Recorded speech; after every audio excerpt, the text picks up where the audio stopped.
This is a phone from Sony's Xperia lineup, and they're changing the game when it comes to mobile photography and videography. One of the best parts of Sony's Xperia lineup are the apps that come pre-installed on the phone, and one that I want to do a deep dive on with you guys today is Sony's Video Pro app. We'll go through all of the features and settings so that you have an understanding of how the app works, how to get the types of videos you want, shooting on just a phone.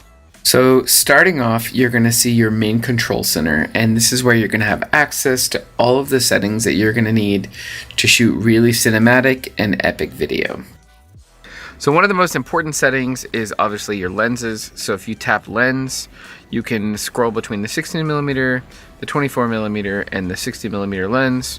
And this is just going to give you a lot of options so that you can shoot wide if you need to, or if you're really far away, you can punch in and use that telephoto lens. Another thing that you'll see is the autofocus versus manual focus.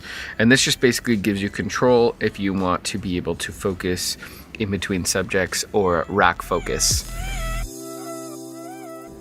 Another setting that I really enjoy on the Xperia is if you go into this menu with all of these custom settings, there's a media section and you can change the title of whatever project you're working on so that the files have the name of the project. So let's say you're making like a dirt bike video. So you can say dirt bike scene, car scene, mountain biking scene, and then you can organize your files based on your own naming system. You can also decide here if you want to use internal storage or if you want to throw things on an SD card. Another key feature that you're going to see in here is frames per second. Now this feature is crucial when it comes to shooting cinematic looking video, and a lot of people think that it's really complicated, but it's actually pretty simple. Frames per second is actually how many images are being captured per second. Shutter speed is just like on a normal camera. If you were just taking a still image, if your shutter speed is low, you might see a little bit of blur, a little bit of motion, and if your shutter speed is super high, you're gonna have a very crisp looking image. There's a ratio and a rule of thumb for this, and the rule is called the 180-degree shutter rule, and this is basically just a frame of reference for you, saying that whatever your frame rate is, your shutter speed should be around double. So I'm going to play a couple of videos with our frame rate and shutter speed so you can kind of see this rule in action.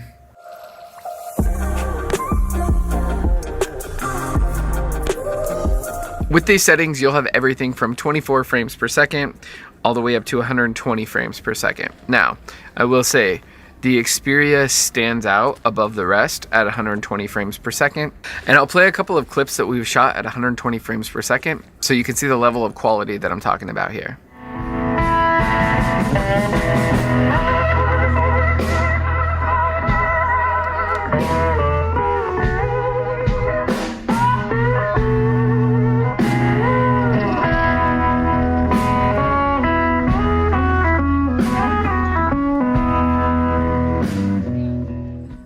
So the next feature in this menu system is HDR and SDR. So this basically stands for high dynamic range and then standard dynamic range. And you can see that the HDR clip just has a little bit more depth of color and the color pops just a little bit more. There's also a slow motion feature, and this is basically just for quick access to slow motion. So if you don't have time to change your shutter speed and your frame rate, you can just jump in here, hit slow motion, and then you can shoot 120 frames per second slow motion footage with this quick button. So there's a section here called markers, and that's basically your frame lines and your frame guides, and you can use this for things like title safe zones, or if you're shooting a vertical video but you're shooting horizontal and you're going to crop in. There's all kinds of frame guides here, and I think that there's more guides in the Xperia phone than there is on an actual Sony Alpha camera, which is pretty awesome. So the next feature you're going to see is stabilization, and this one's pretty self-explanatory. I'm going to play a clip with stabilization, and then the same clip without stabilization. So you can see the stabilized clip on the right is much smoother, even though the cup is shaking, the background is still.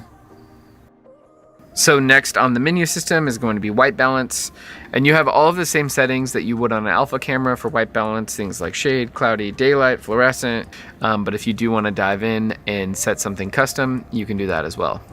The next setting that we'll talk about is ISO. ISO is basically your camera's sensitivity to light. So on the Xperia, it goes from 64 to 1600. and I would try and stick in that 1 to 500 range with this, because it is a smaller sensor, and so it's going to be a little bit more sensitive when you push the ISO. So face IF is just like it is in an alpha camera. It's eye autofocus and face autofocus. This is great for pets, kids, animals, anything that might be moving in and out of focus repeatedly. So the color science on the new Xperia is really, really good. And something that we've been able to do is to cut between Sony alpha footage and Xperia footage without really being able to tell a difference. So here's a couple of clips so that you can compare, shot on the same time and the same day. And you can see they cut together really nicely. So some tips and tricks for getting really amazing content on the Xperia. I would highly recommend that you use a gimbal. We use a gimbal to get that epic cinematic slow motion look. It's honestly really easy to set up. You just need a phone mount and a gimbal. If you have one for your alpha camera, you can just mount your phone right to it. We've also used clamps as counterweights because the phone sometimes isn't heavy enough to balance the gimbal. Another storytelling tip that I would add is to really explore the 3 different lenses on this phone. A lot of people get stuck using just one lens, but you have all of these options and you can tell a really good story switching between a 16mm, a 24mm, and then a 60mm lens. So I'd recommend putting yourself in scenarios where you might need to use all 3 lenses, or just using all 3 as a storytelling tool. So in my opinion, the best way to really get to know a camera and a menu system is just to take it out and to play with it, to try it, to put yourself in scenarios where you push the limits of the camera and you push the limits of yourself. I would highly recommend grabbing this Xperia, taking it out and trying it, because I do think the cameras keep getting better and better. You can see what we've been able to create on it, and it looks great, and it cuts together really nicely with Sony alpha footage.